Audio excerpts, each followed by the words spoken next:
সবার আগে আইপিএল এর ফাইনালে যাবে কোন দল? এই খেলাটার নাম হচ্ছে কোয়ালিফায়ার 1। একদিকে শক্তিশালী আরসিবি ডিফেন্ডিং চ্যাম্পিয়ন, অন্যদিকে শক্তিশালী গুজরাট। দেখে মনে হবে এই দলের মাঝখানে কিছুই নেই, কিন্তু এই দলের শক্তির ভান্ডার।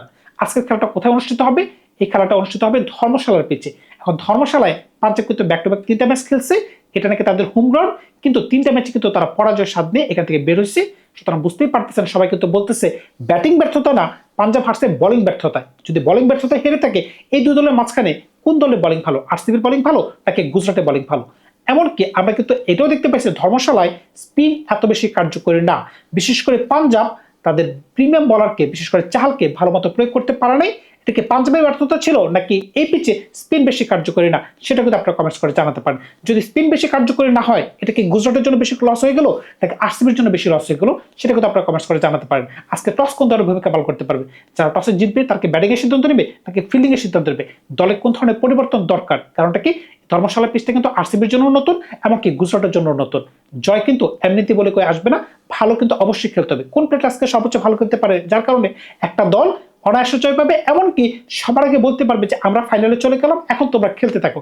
দয়া করে আমার চ্যানেলটাকে লাইক করবেন, সাবস্ক্রাইব করতে ভুলবেন না। আপনাদের সহযোগিতা, আমাকে ভালোবাসা ছাড়া আমি কিন্তু কোনো মতে আমার চ্যানেলটাকে সামনে আগায় নিতে পারবো না। এখন যদি খেলার প্রসঙ্গে আসেন, আরসিবি কেন এই বছর ভালো করতে পারতেছে, এমনকি গত বছর ভালো করতে পারছেন, গত বছরের কথা বাদ দেন, এই বছর কেন ভালো করতেছে আপনি খেয়াল করে দেখেন। তাদের বলিং কিন্তু মারাত্মক, বিশেষ করে নিচের দিকে ভুবনেশ্বর কুমার, জশ হ্যাজেলউড, রাকেশ সালাম, সুয়েশ শর্মা, কুরান পান্ডিয়া যে ধরনের বোলিং করতে পারতেছেন, মারাত্মক মানে মারাত্মক। বিশেষ করে যদি ভুবনেশ্বর কুমারের কথা বলেন, এই বয়সে আয়সা তিনি যে ধরনের সুইং করতে পারতেছেন, আমি কিন্তু সারা বিশ্বে একটা বলার এখন খুঁজে পাচ্ছি না যে তার মতো কেউ সুইং করতে পারতেছে। তিনি কিন্তু ইন্টারন্যাশনাল খেলা ছেড়ে দিচ্ছেন, অনেক বছর হয়ে গেছে, কিন্তু ইন্টারন্যাশনাল খেলা খেলতেছে এমন প্লেয়ারও কিন্তু তার মতো সুইং বল করতে পারতেছে না। আইপিএল এর মতো ফ্ল্যাট থেকে তিনি যে ধরনের বোলিং করতে পারতেছেন, মনে হচ্ছে প্রত্যেক দিনই প্রথম ওভারে তিনি উইকেট ফেলে দিবেন, এমনকি তিনি উইকেট দিতে পারতেছেন। তার মাথায় পারফেক্ট ক্যাপ আছে, 24টা উইকেট তিনি নিতে পারছেন। তার পার্টনারকে জশ হ্যাজেলউড, তার যে হাইট, তিনি যে গতিতে বল করতে পারতেছেন, প্রত্যেক দিনই মনে হচ্ছে যেন তিনি উইকেট ফেলে দিবেন, এমনকি তিনি উইকেট নিতে পারতেছেন। এই কারণে কিন্তু এই দলটা কিন্তু মজবুত। আপনি যখনই পাওয়ার প্লেতে বিপক্ষ দলকে আঘাত করতে পারবেন, তখন কিন্তু আপনি সামনে থেকে আগে যাবেন। রাকেশ সালাম তিনি কিন্তু ভালো বোলিং করতে পারতেছেন, এমনকি তার কাছে 14টা উইকেট আছে। সুয়েশ শর্মা ভালো বোলিং করতে পারতেছেন। অন্যদিকে যদি আপনি গুজরাট দলটার দিকে আসেন, গুজরাটের মেন শক্তি হচ্ছে বোলিং। যত কথাই বলেন, তাদের বোলিং কিন্তু খুবই ভালো। আপনি যদি বলেন যে ভুবনেশ্বর কুমারের কাছে 24টা উইকেট আছে, ভাই রাবার্ডার কাছে 24টা উইকেট আছে।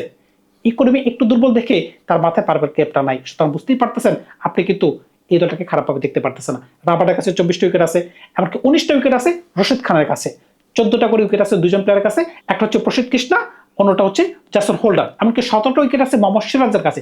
যতগুলো বলার আপনি খুঁজে পাবেন এই দলে, সবার কাছে কিন্তু 14, 17, 19, 24 এই হারে উইকেট আছে। সুতরাং বুঝতেই পারতেছেন দলটা কিন্তু খুবই balance.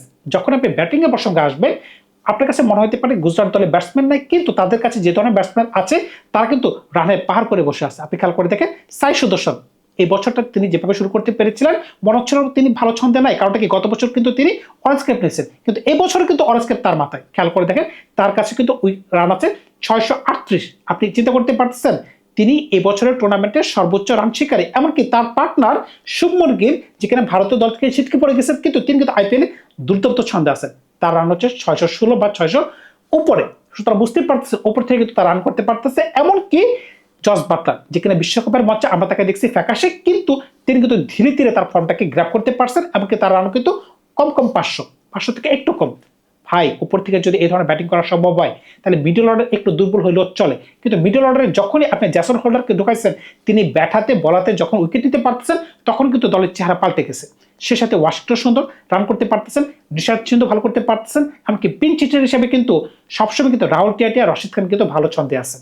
As a team combination এই দলটাকে কিন্তু আপনি কখনোই ছোট করে দেখতে পারতেছেন না। আজকে লড়াই হবে কোন জায়গায়? জশ হ্যাজেলউড, ভুবনেশ্বর কুমার, রাকেশ সালাম, সে সাথে রাবাডা, মোহাম্মদ সিরাজ, প্রসিদ্ধ Krishna, Jason holder. Pace bowling এর মাঝখানে কিন্তু আজকে যুদ্ধ হবে।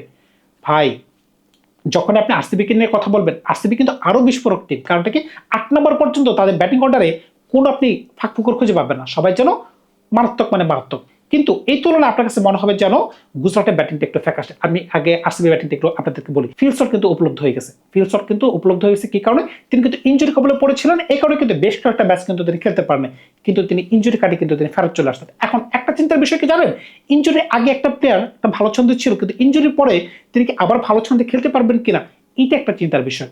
এখন এটা একটু চিন্তার বিষয়, যেহেতু এখন চিন্তা করে লাগবে, দেখা যাক তিনি খেলায় কোন ধরনের খেলা করতে পারেন। বিরাট কোহলি দুর্দান্ত ছন্দে আছেন, এই দলের মাঝখানে সর্বোচ্চ রান কিন্তু তার 557 রান করতে পারছেন। বুঝতেই পারছেন বিরাট কোহলির মতো প্লেয়ার যখন 557 করতে পারেন, যার কাছে সেঞ্চুরি পর্যন্ত আছে, তিনি নিঃসন্দেহে ভালো প্লেয়ার। এমনকি তিনি আজকের ম্যাচও ভালো করতে পারবেন, তিনি যে কোনো পিচে ভালো করতে পারেন। এখন বিরাট কোহলির সাথে যদি ফিল শট নামেন, বিধ্বংসী মানে বিধ্বংসী, এই দুজনের কম্বিনেশন কিন্তু মারাত্মক। ফিল শট উপরের দিকে মারে, তখন বিরাট কোহলি একটু ধরে সই খেলে, কিন্তু যখনই বিরাট কোহলি মারার প্রয়োজন হয়, তিনিও কিন্তু মারতে পারেন, যেটা জ্যাকব বেথেলের সাথে তিনি করতে পারতেছিলেন না। এখন জ্যাকব বেথেল ইনজুরি হয়ে গেছে, তিনি ইংল্যান্ডে চলে গেছে, এটা তাদের জন্য কোনো সমস্যাই না। 3 নম্বরে দেবদীপ পাডিক্কল। ভাই, এই সিজন শুরু হওয়ার পর থেকে আপনি কোনো সময় খুঁজে পাবেন না যে এই ব্যাটসম্যানটা খারাপ করতে পারছে। প্রত্যেকটা দিনই মনে হচ্ছে তিনি দুর্দান্ত ছন্দে আছেন, এমনকি একটা শটও আমি তার বাজে দেখি না, প্রপার ক্রিকেটিং শট, এমনকি তার রেঞ্জও কিন্তু বেড়ে গেছে। 4 নম্বর পজিশনে দলের ক্যাপ্টেন রজত পাতিদার। ভাই, এই বছর তিনি যেভাবে তার টুর্নামেন্টটা শুরু করতে পারছিলেন, একটু অফর্মে আছেন, কিন্তু আমার কেন জানি মনে হয় তিনি যে কোনো সময় জ্বলে উঠতে পারেন। কারণটা কি, প্রথম 10 বলের মাঝখানে যদি কোনো ব্যাটসম্যানের স্ট্রাইক রেট সবচেয়ে বেশি থাকতো, তাহলে এই ব্যাটসম্যানের নাম ছিল রজত পাতিদার। 250 থেকে 300 পর্যন্ত স্ট্রাইক রেট ছিল প্রথম 10 বলে। বুঝতে পারতেছেন তিনি আইসি কোন ধরনের আগুনের গোলা ছাড়তেন। 10 বলে যদি একটা প্লেয়ার 25 থেকে 30 রান করে বসে থাকে, তখন বুঝতে পারেন যে একটা সাথে সাথে একটা বুস্ট আপ হয়ে যায়। আরসিবি দলে যখনই ভেঙ্কটেশ্বর একটা প্লেয়ার বেঞ্চে বসেছিলেন, তখন কিন্তু এটা আরসিবির জন্য এতটা চিন্তা ছিল না। কিন্তু যখনই এই প্লেয়ারটা খেলতে নামলো, 2টা ম্যাচ কিন্তু তিনি মারাত্মক খেলতে পারছেন। একটা ম্যাচে তিনি ম্যান অফ দ্য ম্যাচ হয়েছেন, এমনকি গত ম্যাচেও তিনি কিন্তু উপরে জ্যাকব বেথেলের জায়গায় ভালো খেলতে পারছেন। এখন যেহেতু জিতেশ শর্মার ফর্ম নাই, এমনকি ফিলসর দলের সাথে যুক্ত হয়ে গেছেন, যে ফিলসর কিপিং করতে পারবেন, তাহলে কিন্তু অবশ্যই কিন্তু আমি বলতে পারতেছি 5 নম্বর পজিশনে জিতেশ শর্মার কোনো জায়গা হচ্ছে না। আজকে জিতেশ শর্মার জায়গায় ভেঙ্কটেশ্বর খেলবে। এখন আপনারা কি একমত কিনা সেটা কিন্তু আপনারা কমেন্ট করে জানাতে পারেন। যদি 5 নম্বরে জিতেশ শর্মা হয়ে যায়, 6 নম্বরে টিম ডেভিড। ভাই, এবারের টুর্নামেন্টে তিনি যে ধরনের খেলা খেলতে পারছেন, তার স্ট্রাইক রেট সম্ভবত 210-এর উপরে। প্রত্যেকটা ম্যাচে তিনি আগুনের গোলার মতো ব্যাট করতে পারতেছেন, তিনি বল দেখতেছেন আর মারতেছেন। যদি উপর থেকে একটা ভালো স্টার্ট আনতে পারে, তাহলে কিন্তু তিনি কিন্তু আর 6 নম্বরে নামবেন না, তিনি কিন্তু অবশ্যই 3 নম্বর বা 4 নম্বরে নিজেকে প্রমোট করবেন। এমনকি অস্ট্রেলিয়া টিমে তিনি কিন্তু টপ অর্ডারে ব্যাটিং করে থাকেন। 7 নম্বরে ক্রন পান্ডে, মারাত্মক মানে মারাত্মক। কি কারণে মারাত্মক? তিনি বল করতে পারেন, তিনি ব্যাট করতে পারেন। সবচেয়ে মজার বিষয় কি, অ্যাজ এ স্পিন বলার তিনি যে ধরনের বাউন্স বল দিতে পারেন, যে ধরনের আন্ডার বল করতে পারেন, এটা কিন্তু খুবই দেখতেও ভালো লাগে। এমনকি ব্যাটসম্যানও কিন্তু থতমত খায় যায়, হঠাৎ করে কি হচ্ছে। ভাই, আইপিএল বলে কি তিনি এই ধরনের বল করতে পারেন কিনা সেটা কিন্তু আমি বলতে পারতেছি না। যেখানে ইন্টারন্যাশনাল মঞ্চে পজ দিয়ে বল করা যায়, তিনি তো বাউন্স বল করতে পারেন, সেটা স্বাভাবিক ব্যাপার, হইতেও পারে। 8 নম্বর পজিশনটা এখানে একটু ট্রিকি পজিশন। কি কারণে? আমি কিন্তু ভিডিও শুরুতে বলেছিলাম যে এই পিচে ধর্মশালায় যাদের বোলিং ভালো, তারা হয়তোবা আজকের ম্যাচটা জয়লাভ করতে পারে। এখন রমিরো শেফার্ড না করতে পারতেছেন ব্যাটিং, না করতে পারতেছেন বোলিং। এখন আজকে কি তাকে ক্যারি করবে কিনা সেটা হচ্ছে চিন্তার বিষয়। যদি চায় তারা, যদি আরসিবি কর্তৃপক্ষ চায়, তাকে কিন্তু তারা ড্রপও করতে পারে। আবার যদি মনে করে যে না, ধর্মশালার পিচে তিনি ভালো পেস বল করতে পারবেন, তার কাছে কিন্তু পেস আছে, 135 থেকে 140 এই গতিতে বল করতে পারবেন। কিন্তু আপনি যদি মনে করেন যে না, তিনি প্রত্যেকদিন আপনাকে 6-7 রান পার ওভারে দিবে, সেটা কিন্তু আশা করা যাচ্ছে না। কারণ ধর্মশালা পিচ কিন্তু ব্যাটিং সহ একটা পিচ, তিনি কিন্তু আবার ব্যাটাতেও ভালো দক্ষ। এখন যদি তারা চায়, আরসিবি যদি চায়, তার পরিবর্তে কিন্তু জ্যাকব ডাফিকে আজকে খেলাতে পারে। এমনকি ইম্প্যাক্ট সাব হিসেবে যে জিতের সময়কে আমরা বসাই দিচ্ছিলাম, জায়গা হচ্ছে না বলে, ও জিতের সময়কে কিন্তু তারা খেলাতে পারে। তখন কিন্তু বলিংটা আরো শক্ত যাচ্ছে। কিভাবে আপনি খেয়াল করে থাকেন, ভুবনেশ্বর কুমার, জশ হ্যাজেলউড, রাকেশ সালাম, জ্যাকব ডাফি। বুঝতে পারতেছেন তো? এখন দেখা যাক, সম্ভাবনা আছে যে রমিরো শেফার্ডকে তারা খেলাতে পারে। যদি রমিরো শেফার্ডকে খেলা, এরপরে তো বুঝতে পারতেছেন বোলিং কারা কারা করতেছে। এখন আপনার কাছে মনে হতে পারে যে এই দলের ব্যাটিং খুবই ভালো, কিন্তু গুজরাটের ব্যাটিংটা নাই।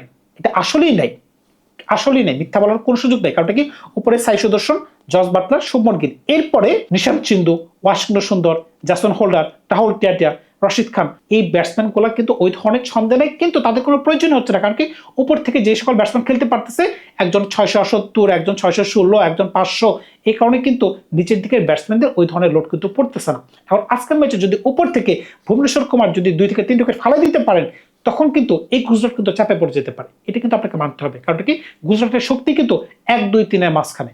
এখন যদি কোনো কারণে Bhubaneswar Kumar, Josh Hazlewood, Jacob Duffy বলেন, রাকেশ সালাম বলেন, যদি উপর থেকে উইকেট ফালাই দিতে পারে, তখন আরসিবির বলার ফারি। ঠিক সেম জিনিসটা কিন্তু গুজরাটের বলার প্রযোজ্য। গুজরাটের যদি রাবাডা যদি ভালো বোলিং করতে পারে, মোহাম্মদ সিরাজ যদি ভালো বোলিং করতে পারে, প্রসিদ্ধ খান যদি ভালো বোলিং করতে পারে, এমনকি রশিদ খান যদি ভালো বোলিং করতে পারে, আর যদি উপর থেকে বিরাট কোহলি, ফিলসন, আর যদি দেবদীপ পাডিক্কল, রজত পাতিদার, এই 4 জন ব্যাটসম্যানকে যদি আউট করে ফেলে যায়, তখন কিন্তু আরসিবিও কিন্তু চিন্তায় পড়ে যাবে যে আজকে আমরা কি করবো। কারণ কি, রান কিন্তু খুবই প্রয়োজন। আপনি খেয়াল করে দেখেন, পাঞ্জাব কিন্তু এই মাটিতে 210 করতে পারছে, 220 করতে পারছে, কিন্তু 210, 220 রান পর্যাপ্ত না। কারণ কি, এই মাটিতে কিন্তু রান করা যায়। মুম্বাইয়ের মতো, বেঙ্গালোরের মতো এই মাটিতেও কিন্তু রান করা যায়, এমনকি পরে ব্যাটিং করে ওই রানটাকে চেঞ্জ করা যাচ্ছে। সুতরাং বুঝতে পারছেন যারা আজকে টসে জয়লাভ করবে তারা কিন্তু চিন্তায় থাকবে যে আমরা কি আগে ব্যাটিং করবো না পরে ব্যাটিং করবো। এটা কিন্তু বড় ম্যাচ, বড় ম্যাচে অবশ্যই কিন্তু স্কোরবোর্ডে রান কিন্তু প্রয়োজন। যদি আগে ব্যাটিং করে কোনো দল যদি আগে আজকে 210 বা 220 রান করে ফেলতে পারে তাদের জয়ের পাল্লা ভারী থাকবে, কারণ কি বড় ম্যাচে রান কিন্তু অবশ্যই নর্মাল ম্যাচের তুলনায় বেশি কার্যকরী। অন্য ম্যাচে 180, আজকের ম্যাচে 210 এর কাজ দিবে। আজকে যদি কোনো দল 210 করতে পারে অন্য দিনে 250 কাজ দিবে, কারণটা কি এটা প্রেশারের ম্যাচ।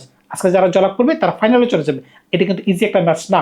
সুতরাং বুঝতেই পারতেছেন আজকে যারা প্রেশার নিয়ে খেলতে পারবে তারাই ভালো করতে পারবে। তবে কেন জানি মনে হচ্ছে আরসিবির পাল্লা ভারী, কারণটা কি আরসিবি একটা ব্যালেন্স টিম। ব্যাটিং এর কথা যদি আপনি বলেন, যেহেতু ব্যাটিংটা এখানে খুবই প্রয়োজন, বোলিং তো তাদের খারাপ না। ভুবনেশ্বর কুমার, জশ হ্যাজেলউড, রাকেশ সালাম তারা কিন্তু ভালো বোলিং করতে পারতেছেন। রোমের সেবাটা ভালো বোলিং করবেন, এমনকি ভেঙ্কটেশ আয়ারও এই মাটিতে ভালো বোলিং করতে পারেন বলে মনে হচ্ছে। এখন কথা হচ্ছে সৈয়দ শর্মা আজকে কোন ধরনের বোলিং করতে পারবেন, তিনি কাছে খেলতে পারবেন নাকি তার জায়গায় অভিনন্দন কেন হবে? কারণটা কি এই পিচে যদি স্পিন বোলার ভালো কাজে না আসে তাহলে তারাও তো বিপদে, গুজরাটও বিপদে। কারণটা কি রশিদ খান, তবে রশিদ খানকে মনে হচ্ছে না তারা বসাবে। কারণটা কি রশিদ খান বিশ্বের 1 নম্বর বলার, তিনি জানেন কোন পিচে কিভাবে বল করতে হয়। সুতরাং এই কারণে আমি কেন জানি মনে হচ্ছে হয়তোবা সৈয়দ শর্মাকে ড্রপ করতেও পারে আরসিবি, কিন্তু গুজরাট তাকে ড্রপ করবে না। এখন আপনারাই বলতে পারেন যে আজকে কে জয়লাভ করতে পারে। আমার কাছে কেন যেন মনে হচ্ছে আরসিবি জয়লাভ করতে পারবে। এমনকি যদি গুজরাট ভালো বোলিং করতে পারে শুরুর দিকে, উপর থেকে যদি 1-2 উইকেট ফালাইতে পারে, তখনই কেবলমাত্র একটা সুযোগ থাকতে পারে গুজরাটের জন্য, এমনকি সবার আগে তারা ফাইনালের জন্য চলে যেতে পারে। ধন্যবাদ সবাইকে, ভালো থাকবেন। নতুন গল্পে খুব শীঘ্রই হাজির হবো আপনাদের সাথে। বিদায় নিলাম আজকে।